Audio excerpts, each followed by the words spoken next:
Il est 8h32 et vous êtes bien sur RMC et BFM TV. Bonjour Caroline Darian. Bonjour. Merci d'être dans ce studio ce matin. Vous êtes la seule fille de Gisèle et Dominique Pellicot. Votre père, Dominique Pellicot, a été condamné à 20 ans de réclusion pour viol aggravé sur votre mère, qu'il a drogué, violé et fait violer par au moins 51 autres personnes, 51 autres hommes, tous reconnus coupables en décembre dernier. Vous publiez un livre de témoignages, votre récit aussi de la manière dont vous avez traversé tout cela et notamment ce procès que la France entière, j'allais même dire le monde entier, a suivi. Pour que l'on se souvienne, c'est votre livre publié cette semaine. Caroline Darian, je voudrais d'abord vous demander comment vous allez, vous, au fond, vous, la fille, vous, Caroline Darian. Écoutez, je vais parce que je me bats, parce que j'ai besoin encore aujourd'hui, après ce procès, d'obtenir des réponses, parce que je sais qu'il s'est passé des choses durant ces 10 dernières années, parce que je sais le parcours criminel de mon père, parce que j'ai besoin de pouvoir me reconstruire et j'ai besoin d'obtenir des réponses. Donc je me bats. Ce qui vous tient, c'est ça? C'est-à-dire vous dites Oui. je vais, ni bien ni mal, je vais. Oui, je vais parce qu'en fait, je peux pas dire que je vais bien. Dans le fond, il me manque quelque chose d'important pour pouvoir me reconstruire. Et j'attendais des réponses dans le cadre de cette cour. J'attendais vraiment des réponses une forme de vérité qui n'est jamais venue. Et cette vérité n'est jamais venue parce qu'en fait, on n'a pas confronté Dominique à la réalité des faits. Quand vous dites Dominique, et on va y revenir, évidemment, vous ne dites plus papa, et c'était d'ailleurs l'objet de votre précédent livre. Vous ne l'appelez plus papa, vous l'appelez Dominique. Caroline Darian, vous parlez immédiatement de ce besoin de vérité que vous avez. Ce besoin de vérité, c'est sur vous. Il y a eu le procès autour de votre mère, mais il y a les doutes que vous avez sur vous. Ces photos dans l'ordinateur de votre père, on vous voit en position fétale, inconsciente, en culotte, une culotte beige qui ne vous appartient pas, une culotte que vous n'avez jamais vue. Les deux photos d'ailleurs sont dans des lieux différents, probablement à des moments différents. Et la légende de la photo dans l'ordinateur de votre père, c'est la fille de la salope dans un dossier intitulé « Ma fille à poil ». Ces photos, pour vous, vous n'avez pas de doute, vous dites « je sais ». D'abord, il faut comprendre que ces photos, elles ont été expertisées. En fait, à la base, le dossier était vide quand ils ont ouvert ce dossier. Elles sont remontées via une expertise informatique parce qu'elles avaient été effacées. Et donc, ces photos, on suppose qu'il y en a d'autres. Moi, je les situe entre 2016 et 2019.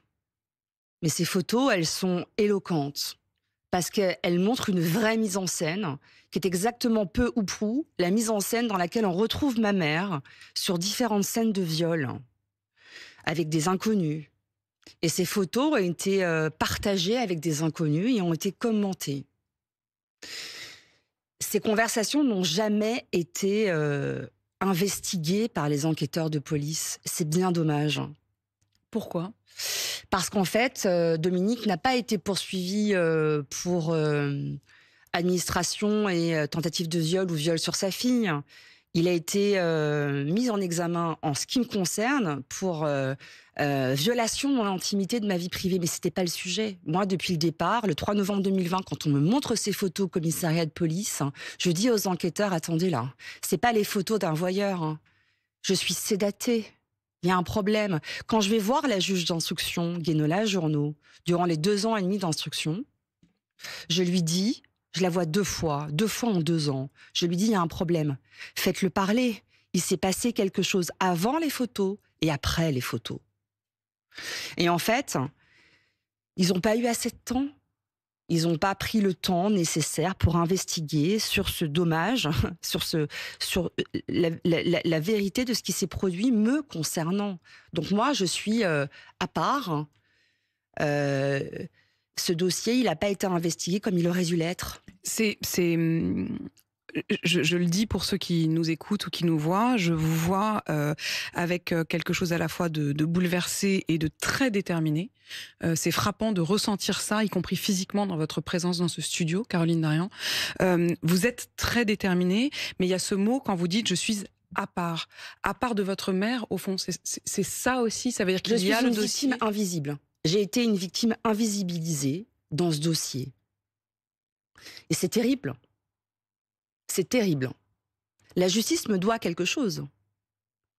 Parce que c'est pas Dominique qui va parler. Dominique, dans le cadre de ce procès, même concernant ma mère, on a essayé de lui faire dire des choses. On n'a même pas réussi à lui faire dire l'acte inaugural. Quand est-ce que ça a démarré avec sa propre femme? Il n'a même pas dit le nombre de personnes qui est venues à son domicile pour violer son ex-femme, ma mère. Vous vous rendez compte, tant que Dominique n'est pas mis au pied du mur avec des preuves tangibles, il ne parle pas. Il détourne la vérité. C'est valable dans le dossier de Gisèle, comme c'est valable dans mon dossier, comme c'est valable dans les cold cases.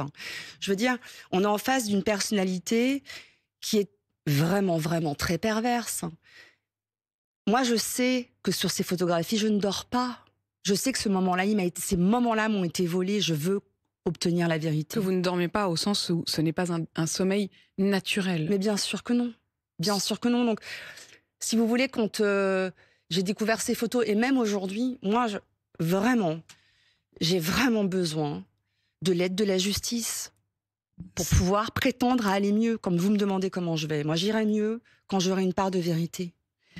On est là sur la question, évidemment, de la sédation, sur la question du viol, sur la question de l'inceste. C'est encore autre chose. Oui. Dominique a évolué dans une famille incestueuse. Et je pense qu'il a caché... c'est ce que j'explique dans le livre, hein, vraiment. Dans le premier, mais dans le deuxième. Vraiment, ce livre, pour moi, il est important parce que quand je dis pour que l'on se souvienne, c'est qu'on se souvienne de tout, même de ce qui n'a pas été évoqué dans le cadre de son parcours et dans ce dossier. La famille de Dominique Pellicot était dysfonctionnelle. Notre famille était sans doute aussi dysfonctionnelle. Voilà. Quand vous dites notre famille était dysfonctionnelle, notre famille, avec mes parents, et nous, on n'a rien vu. On n'a rien vu de son parcours. Et pour autant, il a quand même... Vous n'avez rien vu. Vous n'avez jamais... C'est-à-dire avant ce jour où votre mère vous appelle, vous n'avez jamais rien vu. Jamais. Jamais.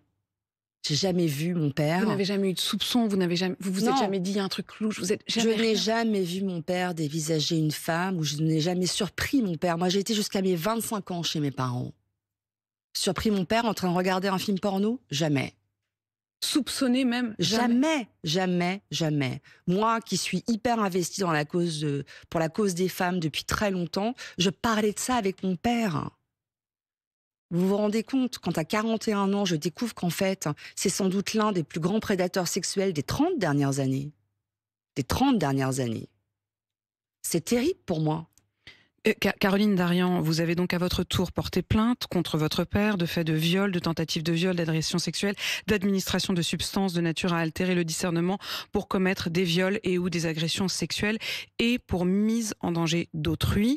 Vous espérez donc qu'il y ait un procès, comme il y a eu un procès autour de Gisèle Pellicot, qu'il y ait un procès au fond autour de vous, Caroline Darian. Vous estimez même que la justice vous le doit. Je reviens quand même sur cette question parce que vous dites, et je ne crois pas vous l'avoir entendu dire avant, que votre famille a sans doute été, elle aussi, défaillante. Je ne parle pas de l'étage de vos grands-parents, je parle de l'étage de votre mère. Évidemment, vous dites comment je vis avec ça, avec mon père, mais au fond, on se rend compte que c'est difficile aussi, et ça c'est, je pense, très incompréhensible pour ceux qui nous écoutent. Gisèle Pellicot est devenue une icône. Comment on fait pour vivre avec ça quand on est sa fille? Moi, je suis fière de ce que ma mère a fait durant ces 4 mois de procès. Tous les jours, elle est venue dans cette cour. Tous les jours. Elle a fait face à ses agresseurs. Aujourd'hui, elle a 72 ans. Je connais pas beaucoup de femmes qui auraient été capables de faire ça. Donc elle a une solidité, une assise qu'il faut quand même lui reconnaître. Et moi, je salue ça. En revanche, dans notre famille, Dominique, il a scindé nos larmes. Il a il a réussi à vraiment à faire un truc qui est qu'on n'arrive pas à se reconstruire ensemble avec ma mère. On peut pas s'aider mutuellement.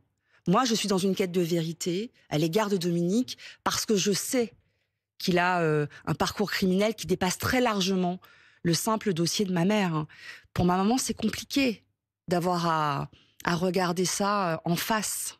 Caroline Darian, vous racontez dans votre livre que vous êtes arrivée à ce procès le mieux préparé que vous puissiez, que vous ayez pu l'être, connaissant par cœur le dossier, et que surtout vous êtes arrivée unis, avec vos frères, avec votre belle-sœur, avec votre mère, mais vous en êtes repartis presque chacun dans votre coin. En tout cas, avec votre mère, il y a désormais une forme de silence.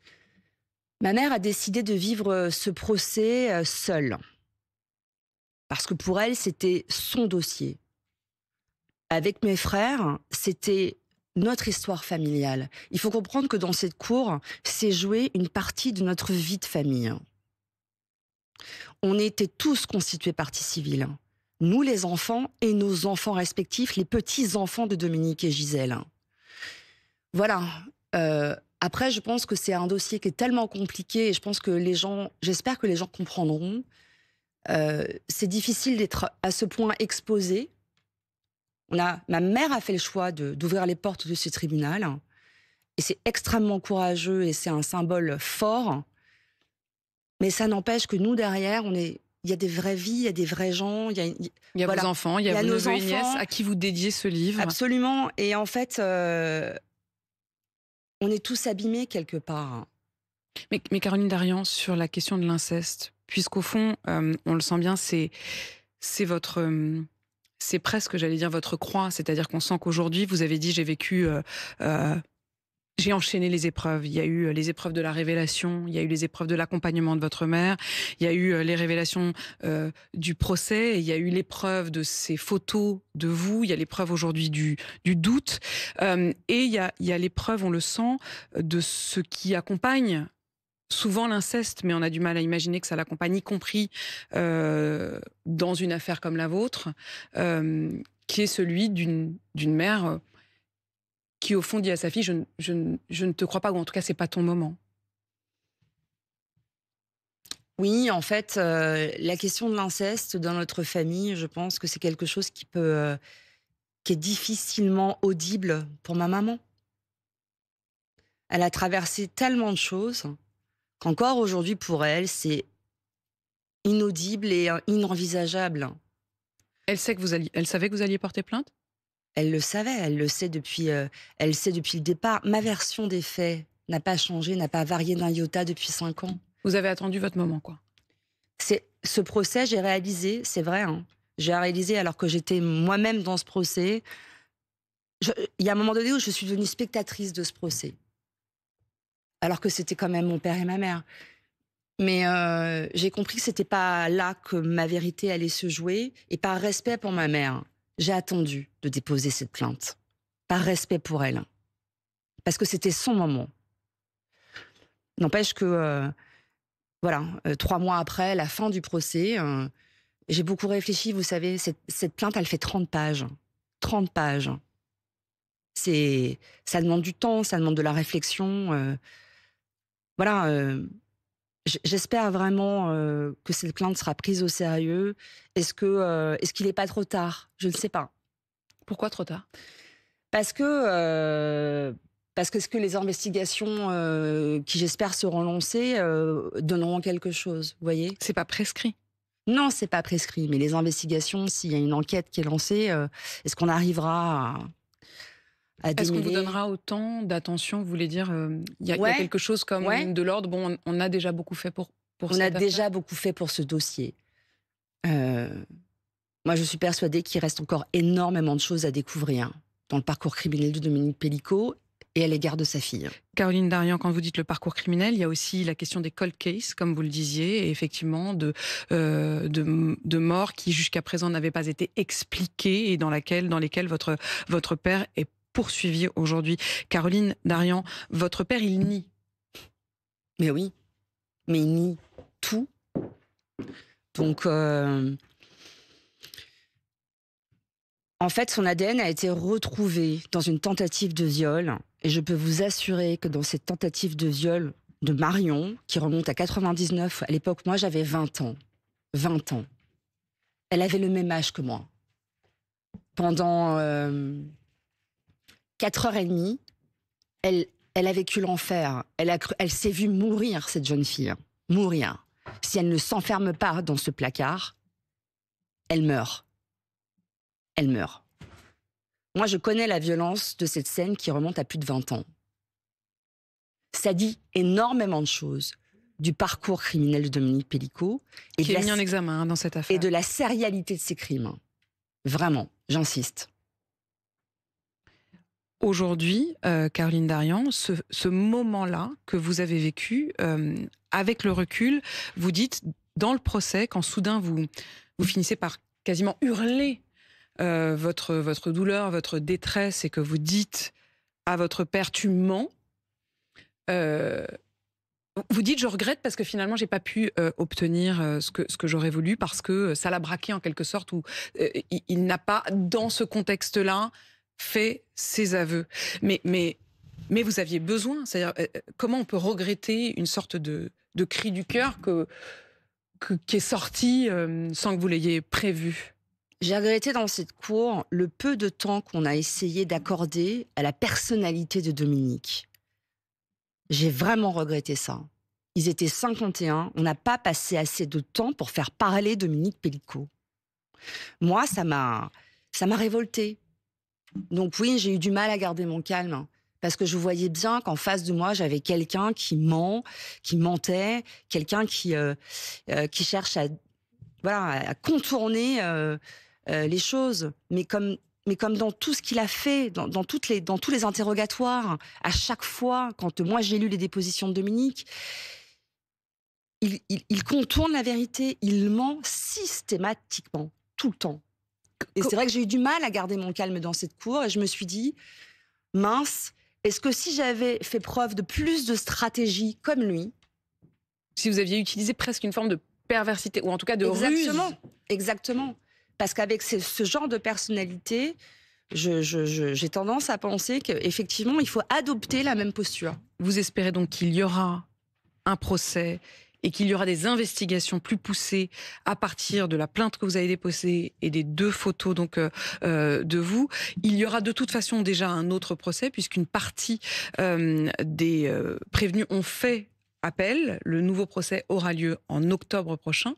Est-ce que vous y irez? Non. Vous voyez, c'est toute la différence entre le premier procès et ce procès en appel. Le premier procès, c'était vraiment le procès de notre famille, où on était tous constitués partie civile et on avait notre place, notre légitimité. Dans ce procès d'appel, Dominique ne fait pas appel.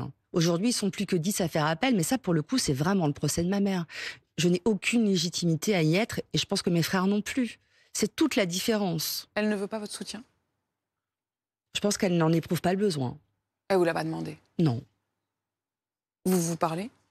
Très peu. Avec ses petits-enfants? Elle essaie de maintenir une forme de lien. Une forme de lien? Oui, comme elle peut. Avec, voilà. Elle essaye de... Vous essayez? Elle répond pas? Ou ça s'est tari? Je pense qu'elle a du mal à...